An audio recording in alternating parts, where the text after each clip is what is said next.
record in the cloud. Recording. Okay. Thank you. All right. So welcome. Connie has requested that we talk about internal controls. I'm prepared to talk about sort of like what I did to get ready for the Iola budget, and just, you know, some we can discuss everybody's best practices for putting together your budget. Are there other topics that you guys want to add to the do not forget to talk about list?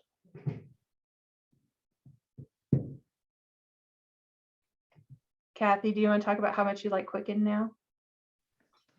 I was afraid you were going to say that. I need to get back to it and make sure I can do all those little tricks you showed me. Again? Okay. Yeah.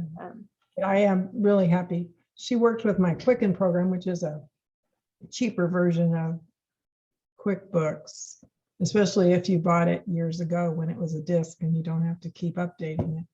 But if I can remember all that Sharon showed me, she'll probably save me 4 hours a month, because it'll pretty much give me a report and I can download it to Excel and check it and print it.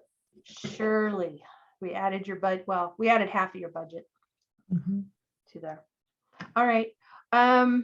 Let's go ahead and just start with the internal controls. Connie, do you have any specifics, or were you just hoping for some best practices?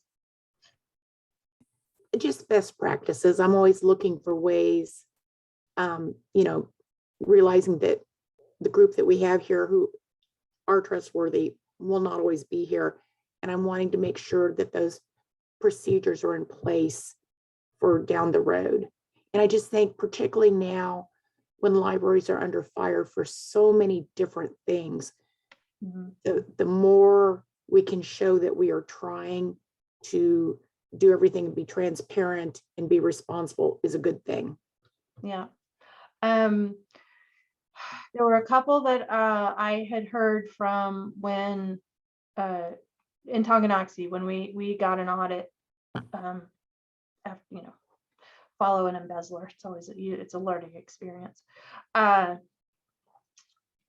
person who deposits the checks shouldn't be the person that opens the mail. So like have somebody open the mail, put everything together, and put it in a file for you or for someone else to look at. So that was step one. One of the things that we started doing here is I see before the list of bills goes to the board, I get to see Vivian's voucher and then all of the stuff that goes with it. So I can kind of look through and initial it. In Huntington Valley, my board treasurer came every week. The bookkeeper came every week. That was the other big check and balance. We had a bookkeeper. And that was one of the big things we did after Tonganoxie was it was the public relations insisted, because they had lost faith in us. We had to go with a local CPA, and it was his secretary that was, putting all of our stuff into QuickBooks. But we outsourced it. And when I lost my bookkeeper at Huntington Valley, we brought in a professional bookkeeper. And, I would prepare everything. She would put it into QuickBooks. And so if you did do that, the library can have a copy of it, but your actual accounts or your actual books are kept off-site and somebody else has control of them. So in our case for SEK, it's Jared.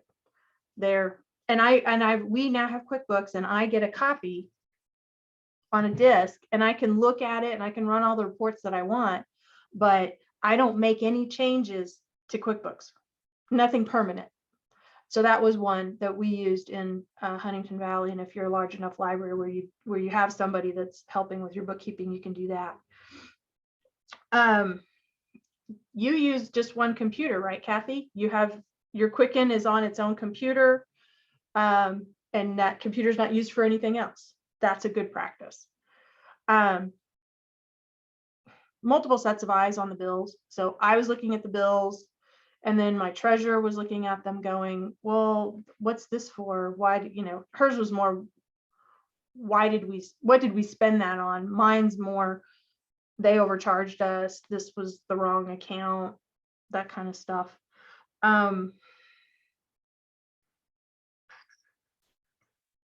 for transparency, who puts their full agenda on their website? Like with all of the accompanying materials. I used to. Yeah, I did it just, I mean, it's open records. So we would take that scan of the board packet and put it on the website.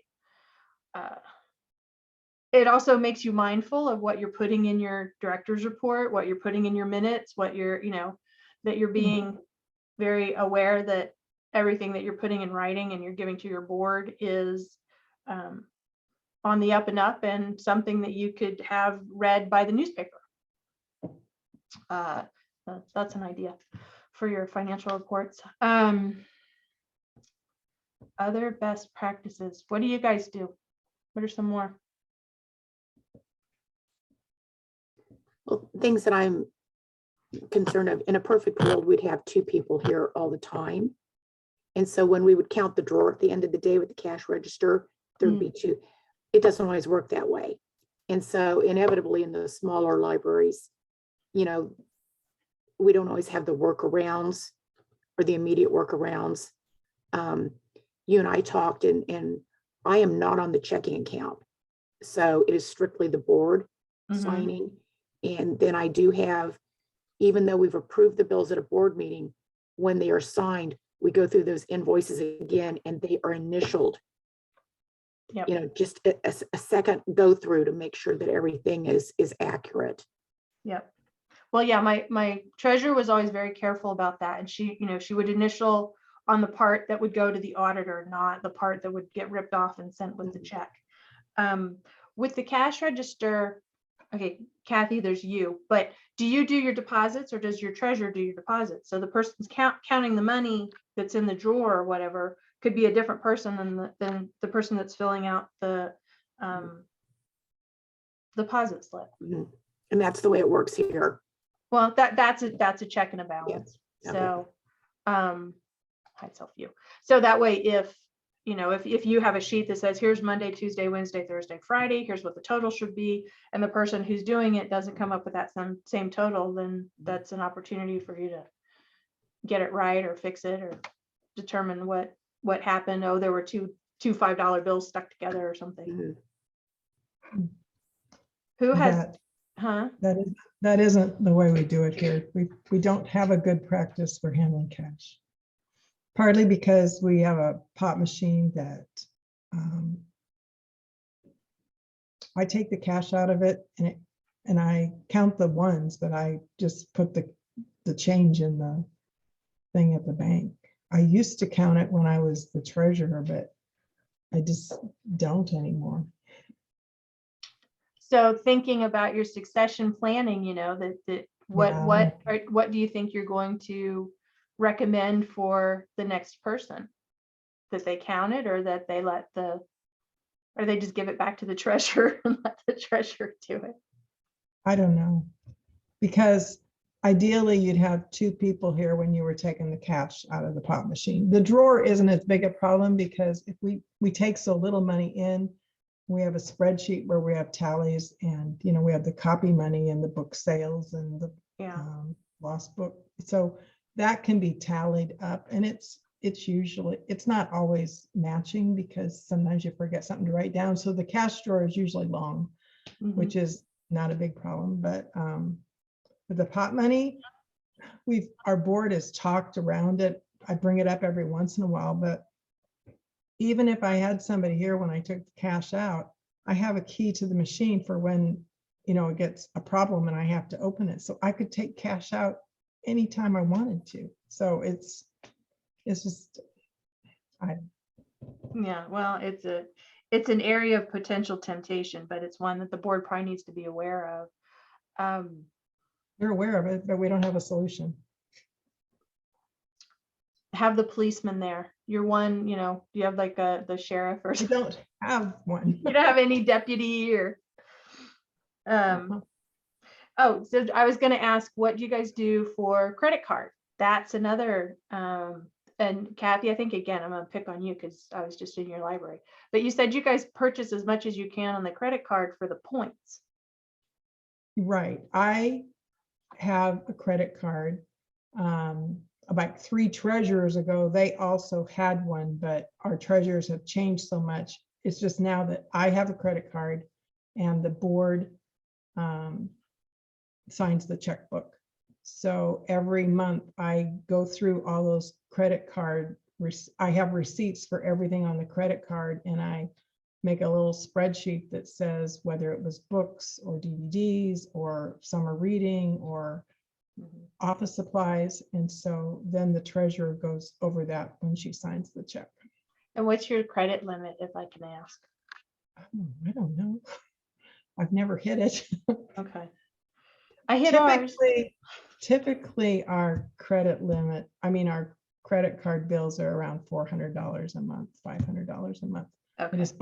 I just bought a laptop, so it's gonna exceed A little bit that. more. Probably it's gonna be 1,500, but Well, and financial people will tell you always use credit because it protects you. It's an extra layer of protection against fraud.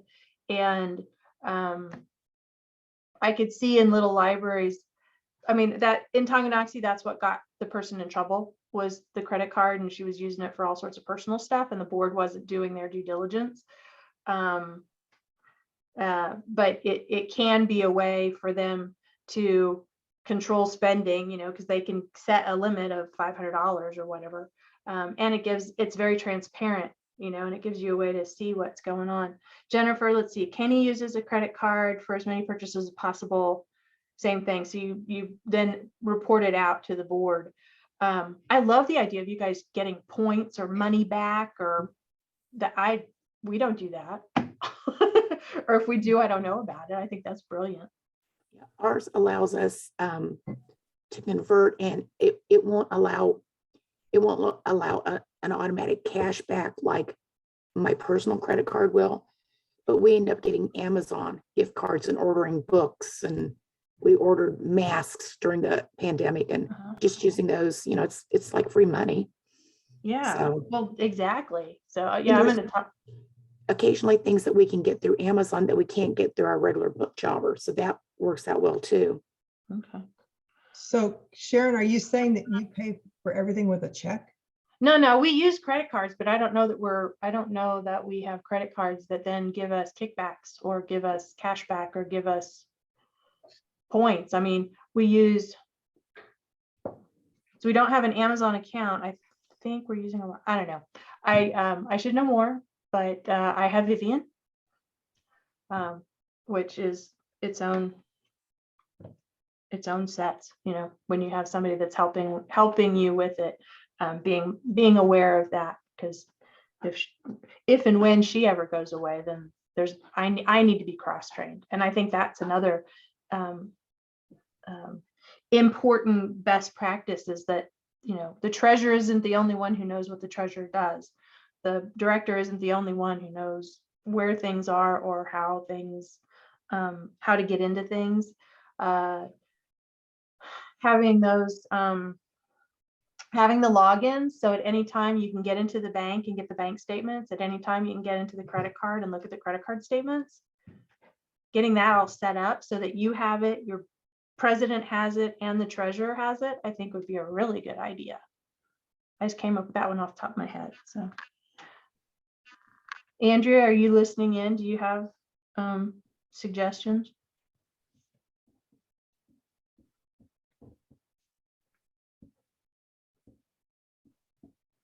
No, she's not really there. Diana, I'm gonna pick on you now too.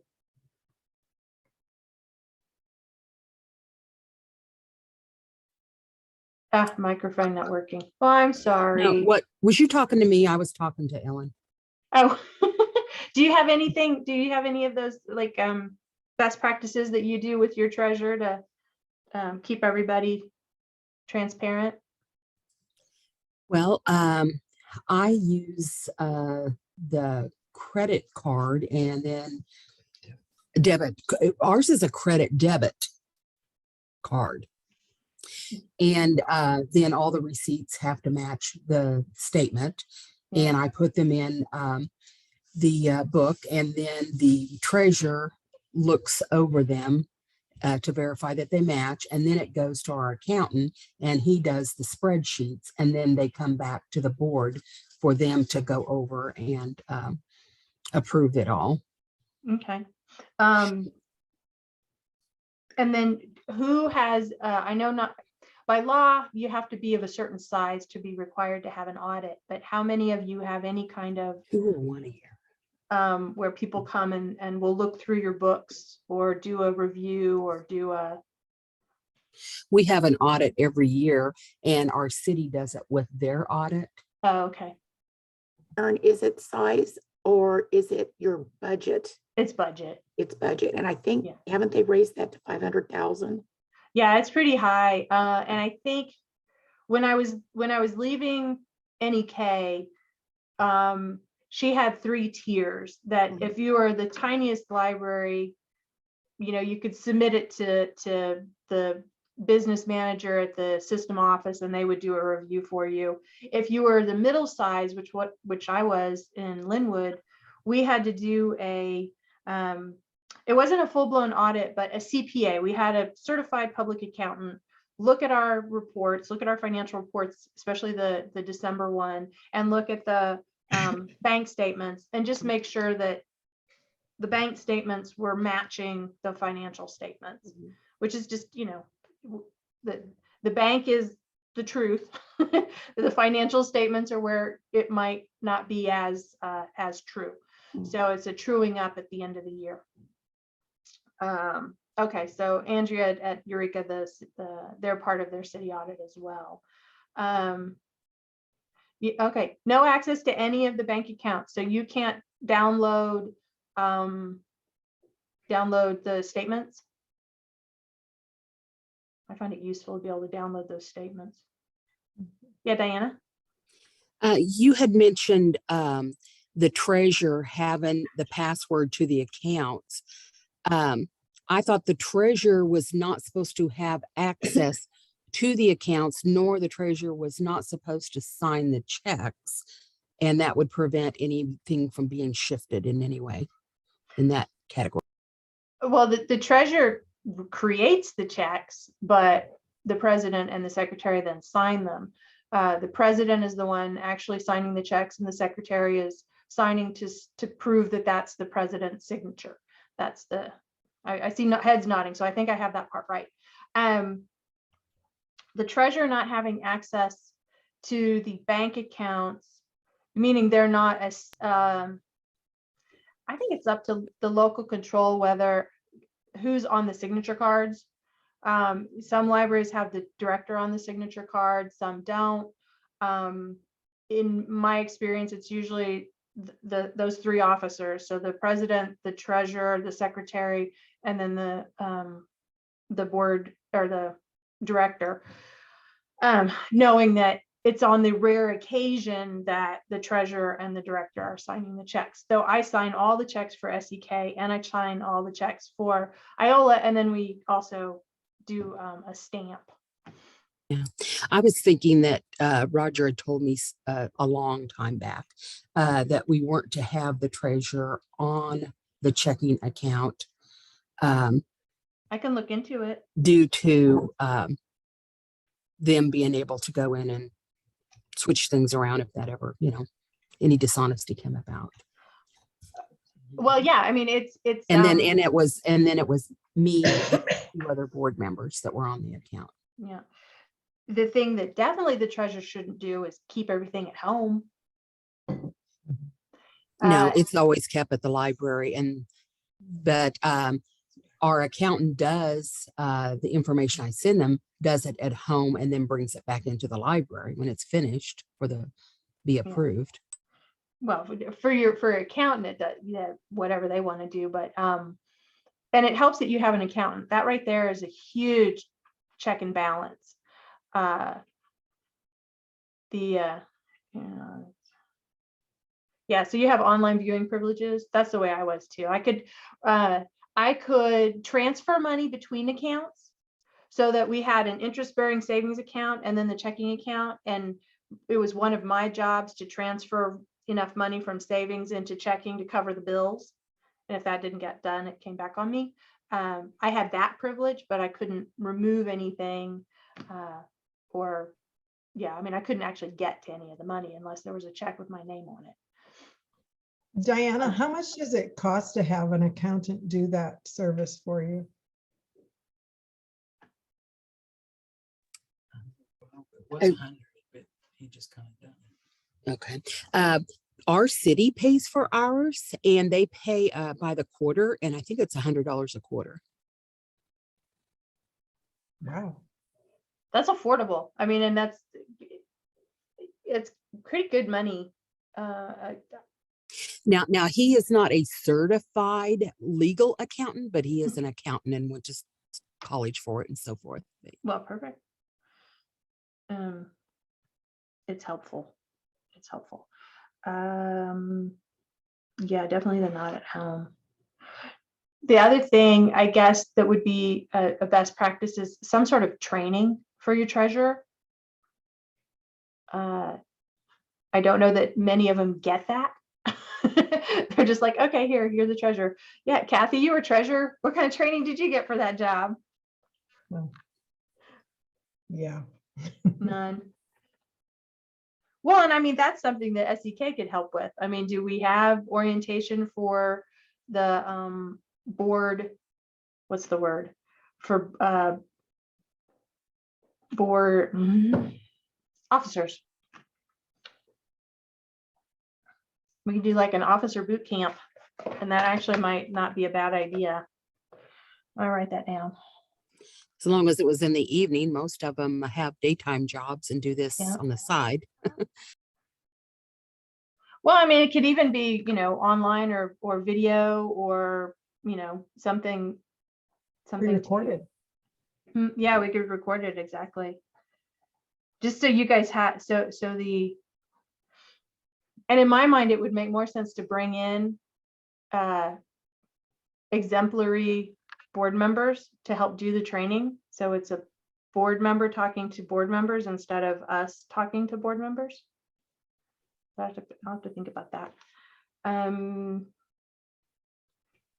Andrea, not at home. Oh, you mean some of our little libraries, the treasurer takes all of the checkbooks and all of the financial stuff. They have, the big binder, and they take it home and they keep it at home. And then if somebody comes in or if the director needs to see it, it's a big fight. And so I have a couple of my little libraries. One where the treasurer quit in a huff, and it took them weeks to try to get their checkbooks back. That's not good.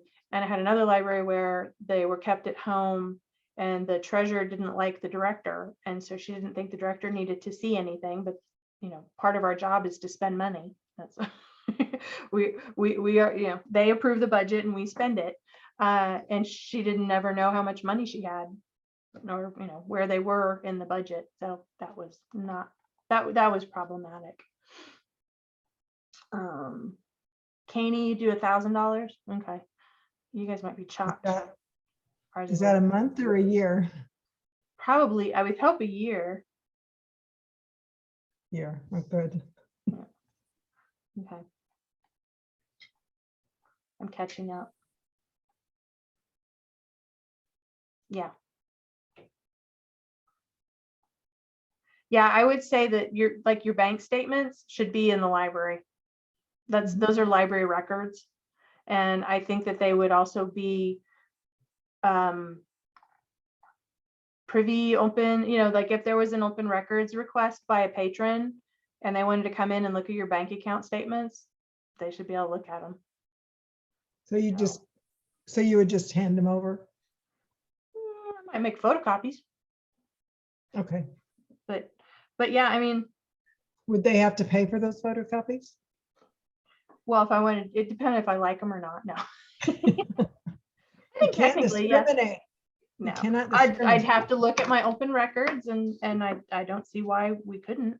Sharon, that makes me think, and not for today, but maybe it would be a good idea if at some point we could have some updated training on open records and freedom of information requests. Yeah. The First Amendment auditors, I think, are working their way towards Kansas. Okay. And how we need to respond to that. Is this, before I started in May of last year, Roger had done his Keeping It Legal Mhm. workshop. And I was thinking I should probably look at that as at least as a baseline. And I know he covers open records and he covered open meetings and some of the legal pitfalls. I know there's also, I wanted to revamp our budget training too, but I'll look and see, because he tried to delete some of these presentations and I went into his trash and dug them out.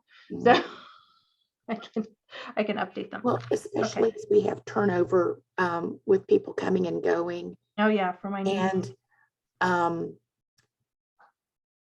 not the same as a book challenge, but I think that the book challenges set the tone for more things being questioned and requested. yeah. And so it's good for us. And while we're thinking about it, seeing you're just making a list. And like I said, this is not for today, but future. Dealing with service animals. Okay. Because that's getting to be a problem. And this is maybe. This is it's my like- emotional support dog.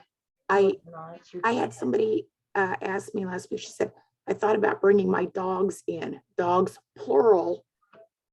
And I said, well, we welcome service animals. She goes, well, they're emotional support dogs, plural. And I said, well, those are not service animals. Well, I have a note from my doctor. And I said, they're not service animals. They've not been trained.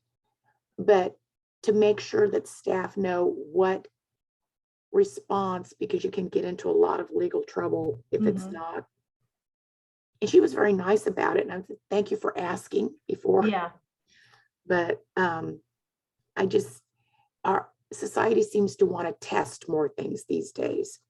Yeah. Well, and that would be a good, I mean, because we have somebody in, Morgan has her, I don't remember Morgan's dog's name, but we have some folks that have service There's just animals. a bunch of little things that really don't fit underneath one nice big topic. So just those kind of random things that maybe we need to be thinking about. I'm calling it my gotcha file. Okay.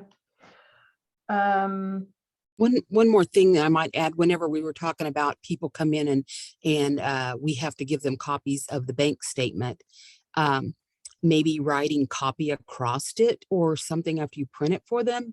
Because Yeah. in past years, this was back when we had typewriters, I had people come in with someone else's bank account, copied it, and then put it in the typewriter and was typing in information over that. Trying to fraud. Yeah. You do not have to immediately give that information. You can set a time period to respond and charge for those copies. And so, then that gives you a chance to go back and determine, because not everything is open records.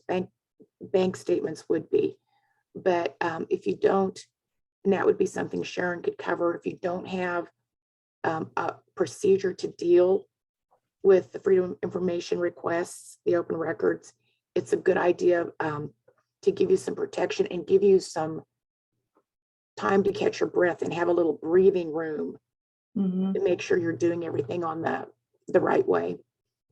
And then the state does, the League of Municipalities has brochures that you can get, that you can hand out, and they were recently updated. I think I have some. When people are requesting, and we're actually supposed to have somebody designated as a Freedom of Information officer for our libraries. So. Yeah, I've had that job for over 20 years. Okay. I have a supply of these. If you guys want some, just let us know and we can put them in the Courier. And these are the League of Municipality, a guide to open records. And it was 2018. And thank you, because you know more about that than I do right now. I've not had to deal with Kansas open records. I haven't had to deal with it, but a library friend in another state is dealing with it right now. And amazingly enough, ours says anyone can ask their particular state said it had to be a resident of that state to request. So there's all those little nuances that we need to be Yeah. aware of. So Okay.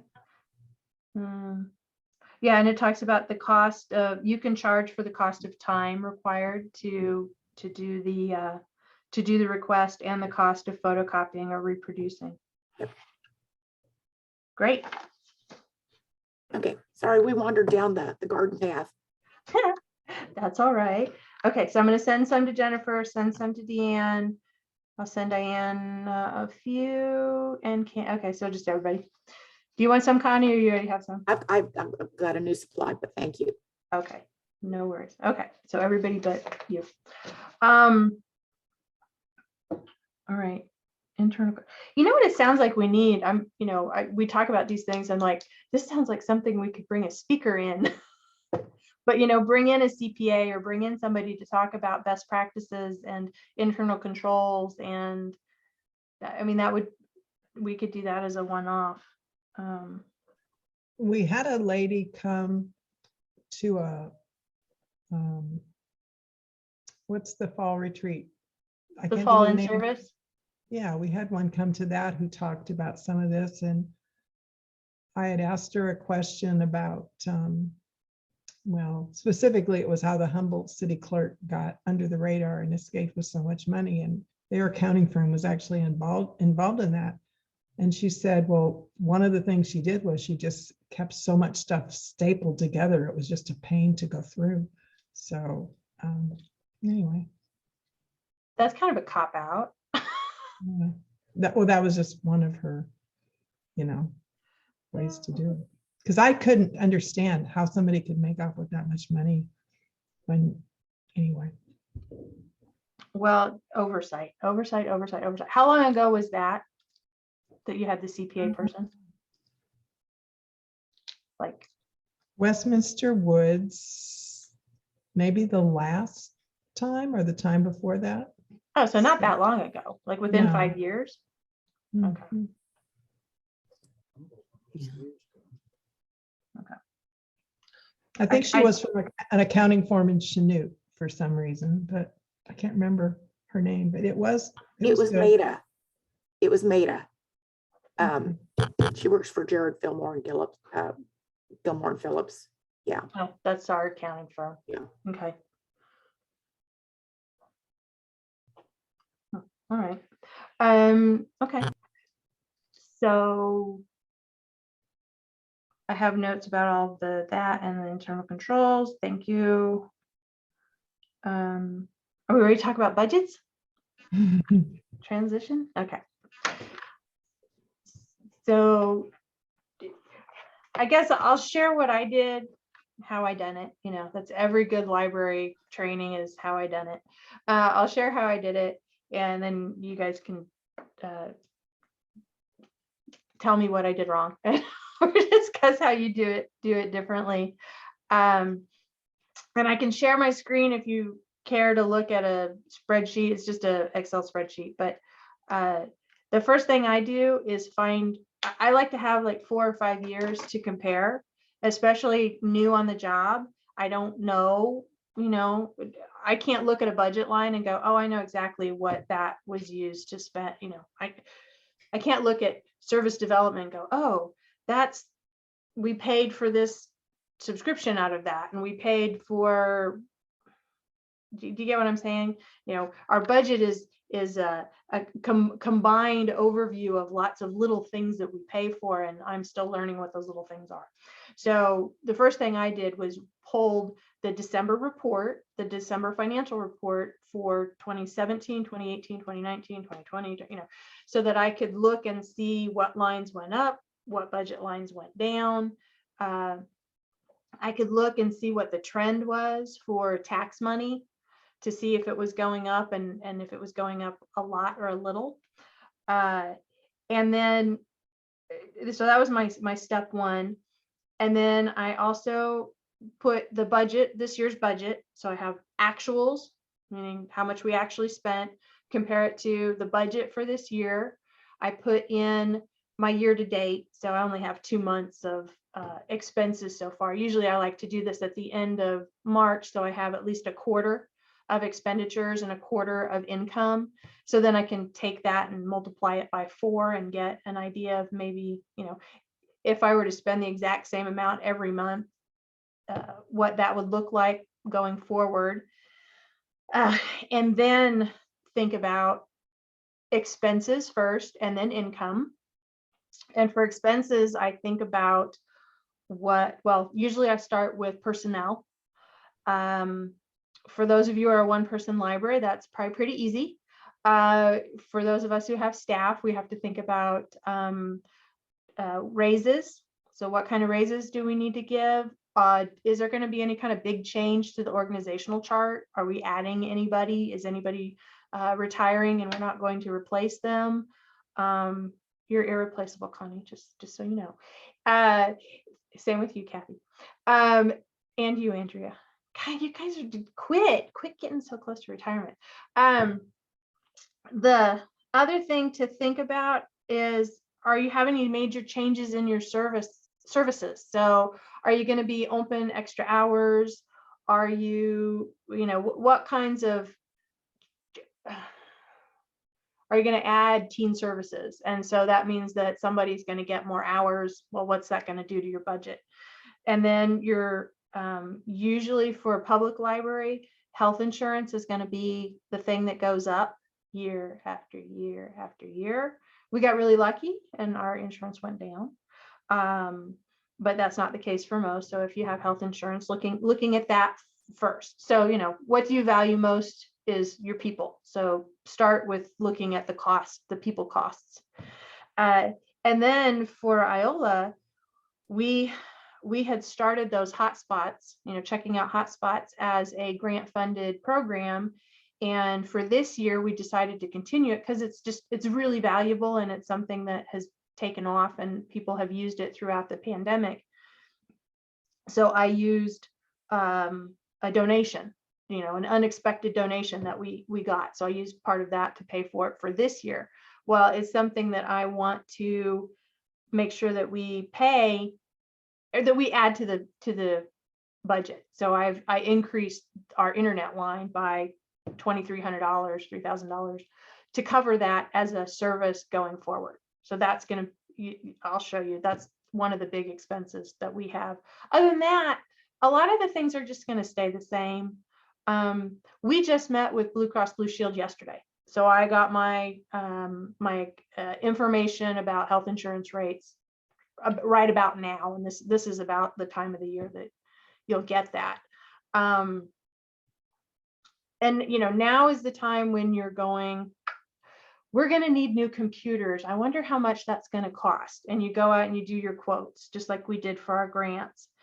And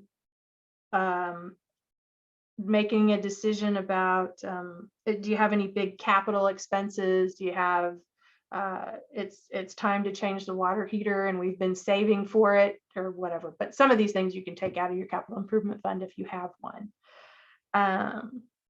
What am I forgetting? What else do we think about as we're trying to decide how much, thinking about expenditures?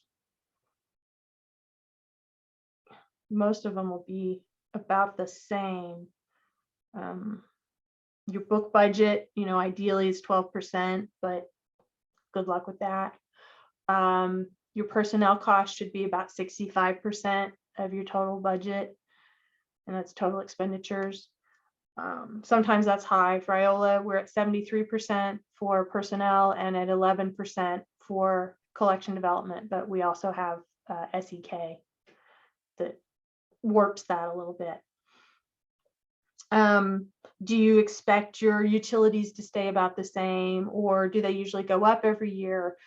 Which of your expenses do you just automatically raise by 1% or 2%?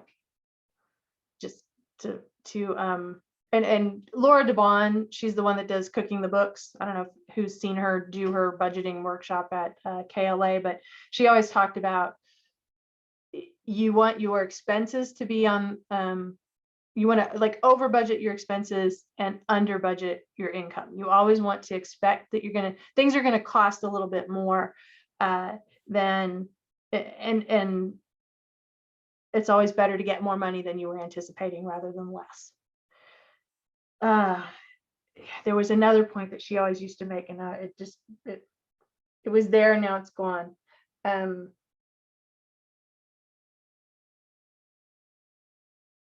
Hopefully it'll come back to me. But so I'm in my mind, I'm looking at all my different expense lines. You've got your utilities, you've got your books. Make sure insurance is something that you're going to want to think about and talk about, not just health insurance, but the insurance for your materials inside the library. That's come up with a couple of our little libraries. There could be well, in Elk County, there was a wildfire and it was heading towards Howard. So, what happens if, heaven forbid something happens to your building? Do you have insurance? And do those premiums, have they gone up or down? Or is that part of something that your city your city pays for? Yeah, professional development. Yeah, so every other year is PLA. Are you fortunate enough that you get to go to PLA and you want to put in for that, or ARSL? Is ARSL every year or every other year? Every year. Okay. But it could be that, you can afford to go every other year, or every third year, and this is that year, so put it in your budget. That's the other gotcha, and is things that you only pay for every 3 years, things that are being renewed, things that show up on your credit card, and you were like, as a new person, you didn't know that they were coming due, and so you weren't able to budget for it.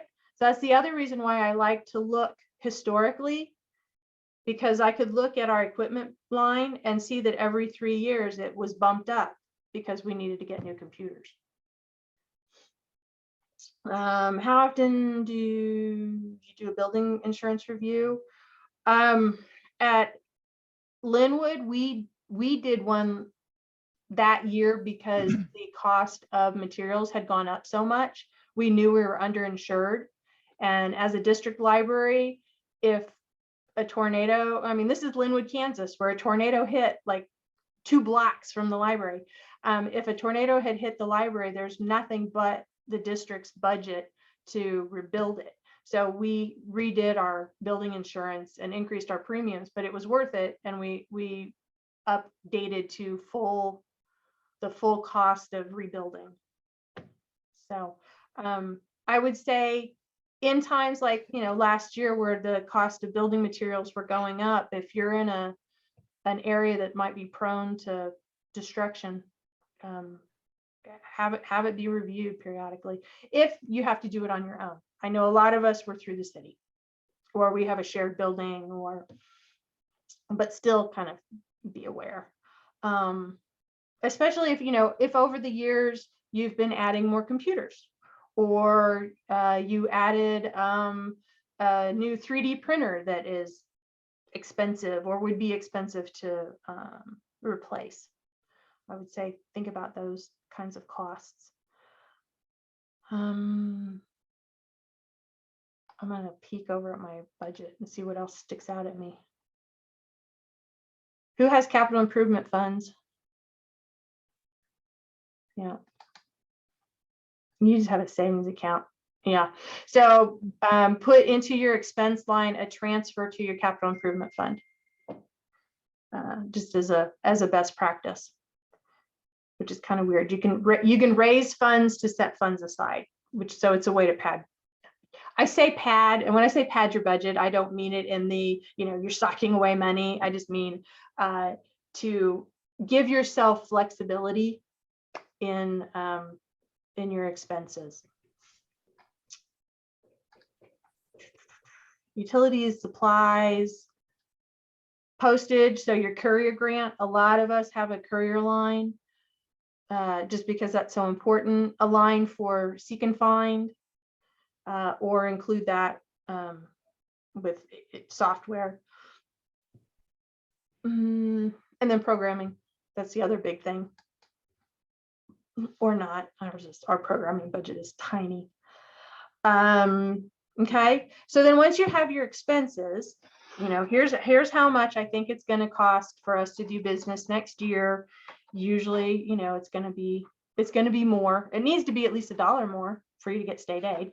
But yeah, it's usually going to be a little bit more because things go up. You know, you should be getting raises. Insurance costs go up, supplies go up, inflation. We are in the same ecosystem as everybody else, and there's when there's inflation, that impacts our budget as well.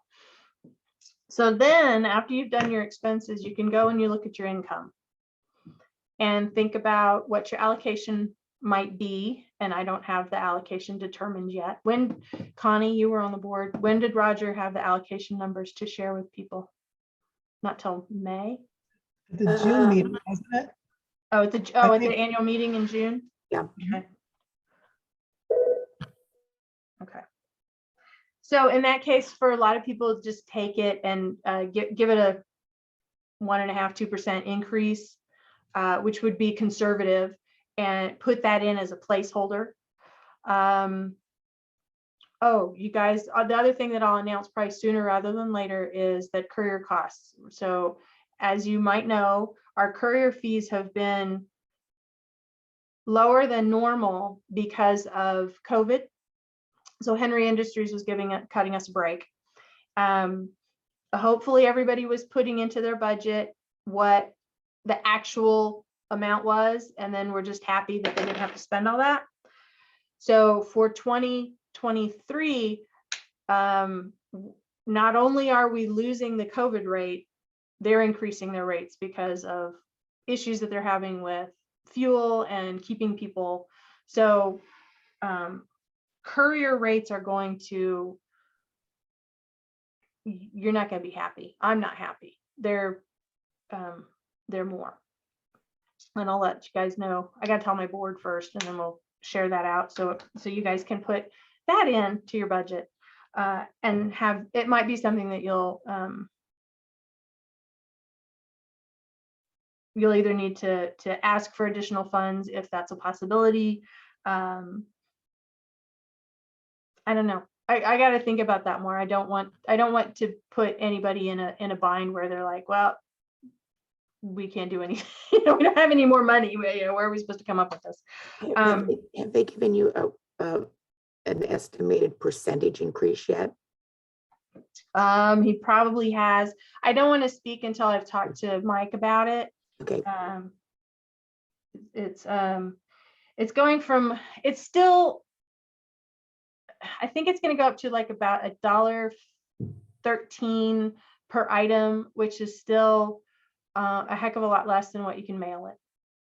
So, and because it's so important as part of the courier, it's definitely something that SEK will help support or continue to help support. Other incomes that you might want to look at. So, look at your SEK stuff, because that's, well, it's not truly guaranteed money. It's fairly guaranteed money. I'm that person. There we go. Then state aid, all $50 of it. And any other, do you have a consistent, again, looking at 5 years worth of data about how much can you anticipate for donations? How much can you anticipate for, your foundation endowments, or I wouldn't put grant money in there unless it's a case of you already have it, or you already know that you've gotten this grant, and that's money that you don't have to bet on. There's 2 schools of thoughts. I know some people put E-rate in as income. It's a rebate.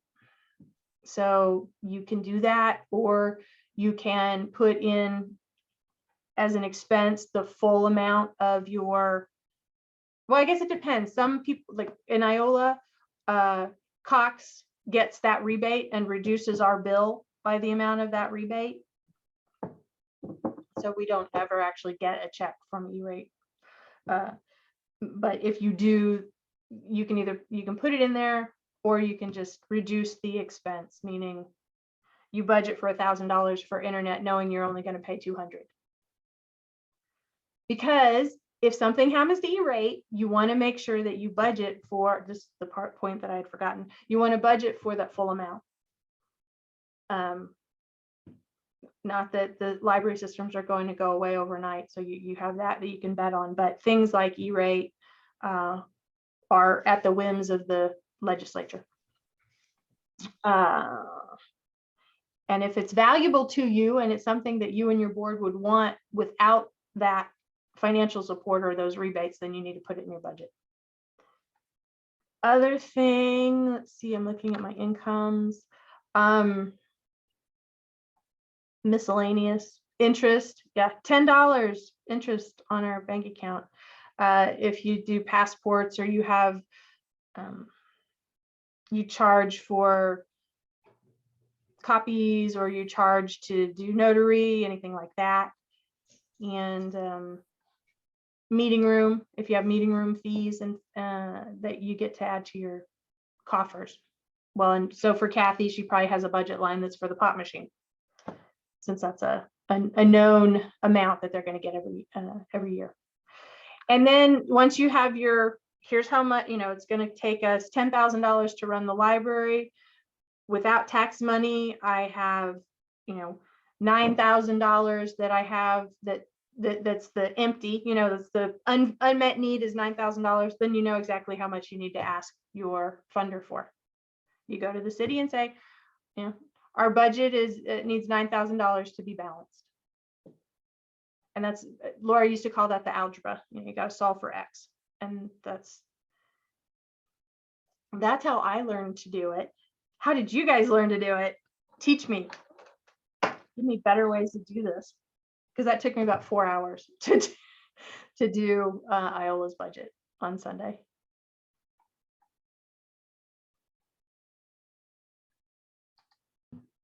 It's pretty much the same the way you do it. The reason I asked about the health insurance is we don't find out until December what our rates will be for the following year. So obviously the budget's got to be in long before that. So some of it is just guesstimate. And there have been years that health insurance has gone down, but that's a rare thing. This year it jumped pretty substantially. So yeah. Well, and I think one of the things that we haven't talked about is the revenue neutral rate, and that's a good reason to go ahead and assume that you'll want to go beyond your revenue neutral rate, because then if you did need to adjust your budget in December, last minute, you could. Or even if you needed to republish and adjust your budget at the beginning of the year based on that. Cities do that all the time. But make sure that you have passed that revenue neutral rate, whether you need it or not, is the advice given by the League of Municipalities.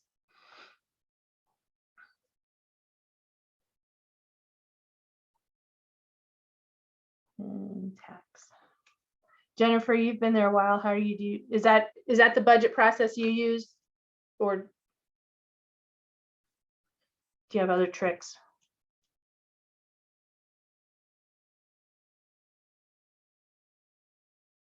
Yes.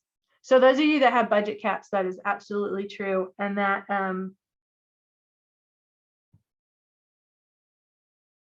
at what point do you get where you just can't grow anymore? And it is reasonable. I would argue that it's reasonable to, when you have a new strategic plan, when you have new initiatives that are, we wanted Sunday hours and a teen services librarian because we wanted to support the schools. So we took that to our funders. We hadn't had any increase in our funding for years in Pennsylvania, but we were able to come to them with these. This is a community need. This is going to support the schools. We were a bedroom community. It was all about schools. And to do this, we need more money. And so we gave them a really good reason to review that decision and to adjust it. So I know Roger sort of warned me that in Iola, they passed a charter ordinance to say that they can use a simple ordinance to cap us anytime they want. So, so I have to be extra transparent with them and just, bring them along so that there's buy-in and so that there's not, because they can just in one meeting go, nope, you're not getting any more money, without having to go through the charter ordinance process where you can petition it or build support against it.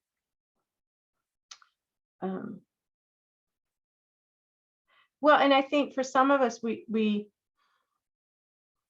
I expand too much, and I'm not talking about you, Kanye, because Jennifer, I know you guys are doing some like really cool things, and that this is a hindrance to your growth. When I was at Tonganoxie, we were in a lucky position in that our community was growing, so our assessed valuations were growing, so that cap meant that we could grow. And I have heard some good news, at least in the southeast part of Southeast Kansas, assessed valuations are going up. So that's going to be good news for some. But for some of us, it's a struggle. And had I ever been in Tonganoxie when we weren't in that growth period, I got out right in 2008 before everything tanked. I would have struggled because I'm an expansive kind of person. And sometimes you just need to be a maintainer and, determine that, okay, this is how big our collection is going to be. If we add a book, we have to take out a book. This is how big our staff's going to be. And know that those ebb and flow as well. So if you have somebody that retires that was at the top of a salary range and you have a new person that comes in a different salary range, that gives you a little bit of breathing room on your budget. Diana, what's your process? Just kind of the same as what you've been saying. One of our big concerns too is what if they pass the minimum wage, and how are we going to recoup from that, even in the next year?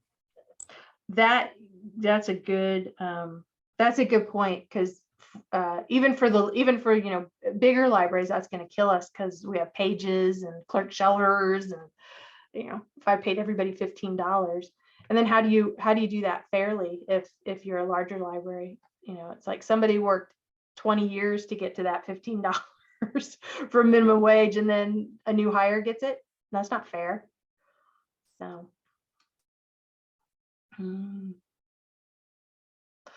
Jennifer, I would find who you have in your city, on your city council, who's your advocate, and your rah-rah, go team library, and find out from them what would be a compelling argument to take and do a presentation. That's the other thing.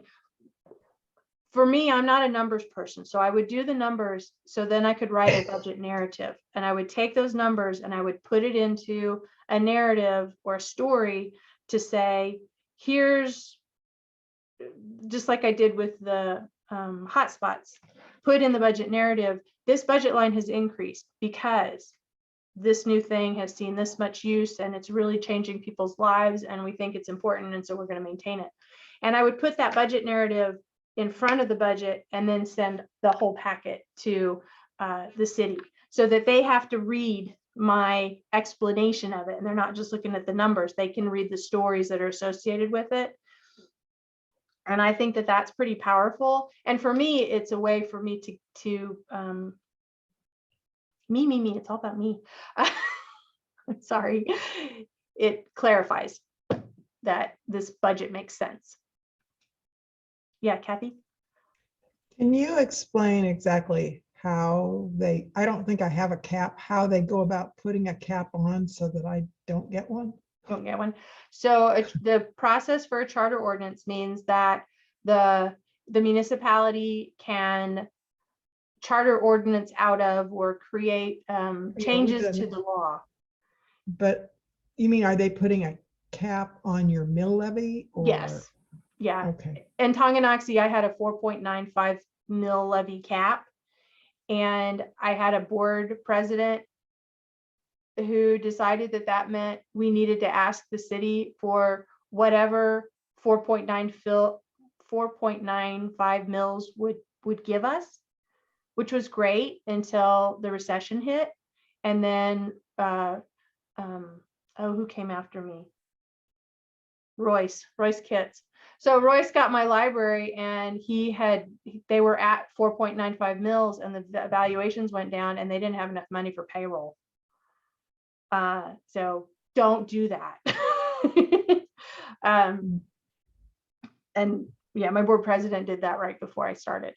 So yeah, they can say, I suppose they could put a dollar amount cap as well. It's up to them, but usually it's a percentage, it's a mill rate. And one way to get around that is, like in your case, Kathy, I think that they give you an appropriation or as along with a mill. So you're getting tax funds direct through the mill levy, but you're also getting just money from the city out of their general fund. And that might be sometimes a way to increase the budget, and they can still, that's a way for them to spend down their carryover if they have it, just like we do. Well, I know my city is very, very tight on funds. And I mean, they give us the building, they do all the maintenance, they do all the mowing, they do all the utilities. Mhm. We pay for our phone and internet, but then they give us this extra money out of, they resell electric to the residents. And so my mill levy is very low, but it's a little bit of a balancing act, because they've been very generous to us. So we don't want to rock the boat. So Well, and I think it's important for us to, and this is something we did in Pennsylvania, it's important for us to acknowledge and to maybe even get from them the value of those in-kind donations that they give you, because that's showing local financial effort. but sometimes I don't want them to know how much they're giving us, because it's gonna say we shouldn't give so much. So Ignorance is bliss. Yeah, Roger told me the same thing about our insurance, our building insurance. Like, don't tell them, don't remind them. So it's, but yeah, I mean, it's sort of like when you have to, it's not just our salary, it's our salary plus our benefits. And it's it's a total benefits package. So what's the city's total package for the library to be there? Even if it's as simple as, they shovel the snow, there's a cost involved in that. You're not having to pay somebody to come in and do that for you. So that's part of that relationship building, telling your story, the power of having a strategic plan, because a strategic plan should have community input and be a mandate of sorts by the community for what they want out of the library. And have a really good friends group. Or in your case, what was it? It was spouses on the city council. that's how we got our new building, Connie, is 3 of the library board members, and I was one of them at the time. Our husbands came home and said, the city's thinking about building a new building for a community center. Do you guys want a new library? That's how we got it. That works. Yeah. That seems very small town Kansas to me. Mhm. So, make it Ours work. was the opposite other way around. We were doing a library, and by adding the community center, it helped our community block grant. So to get it. So Yeah. Well, and it's just important to keep those relationships. And it hurts my heart when I hear about, it's like, oh, the city hates us, or the city clerk has it out for us. And I don't want to hear that. That's hard. We got to get along as best we can. Well, it's 2:05. I hope you guys are inspired now to spend a couple hours on your budget, and if you need help, we're here. Any other questions? Or I hope this has been helpful. Like I said, I appreciate the push to get my budget done. granted, it's a fake budget. I still have to actually go get real numbers for some of those expenses. I haven't done the research part that I need to do. So actually, I make the budget and then we kind of like reaffirm it in December at the end of the year because we have a better forecast of what might be coming down the road that I don't know like right now. So That might explain. I think Roger did that. You had the work, he called it the working budget. Okay, that was a new process to me.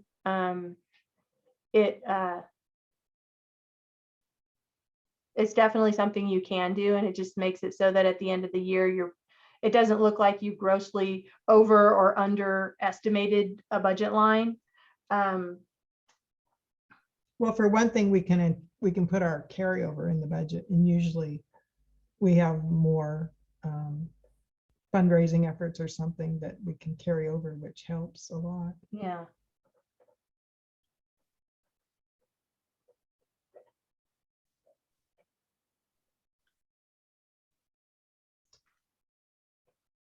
I have to think about that.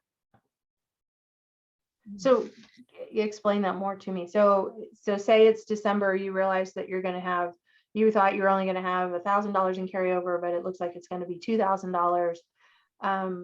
Then it's just within the board meeting, you tweak it.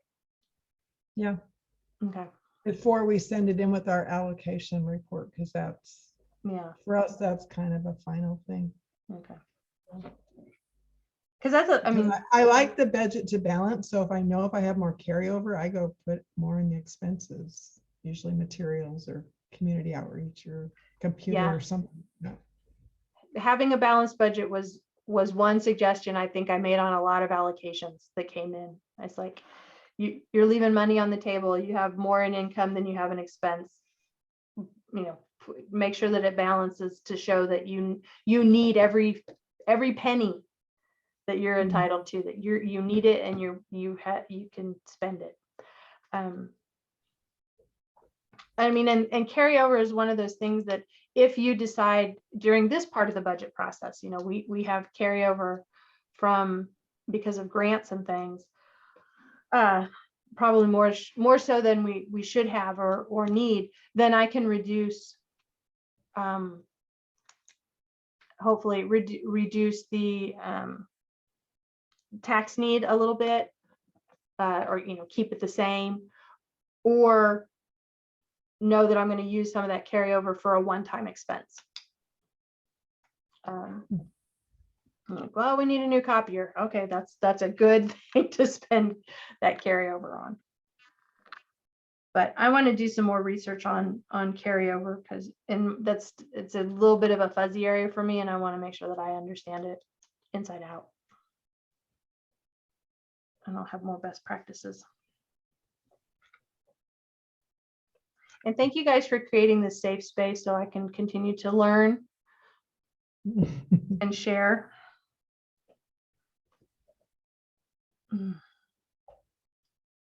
Okay. Any other questions? All right. Well, I'm going to stop recording and we'll put this up.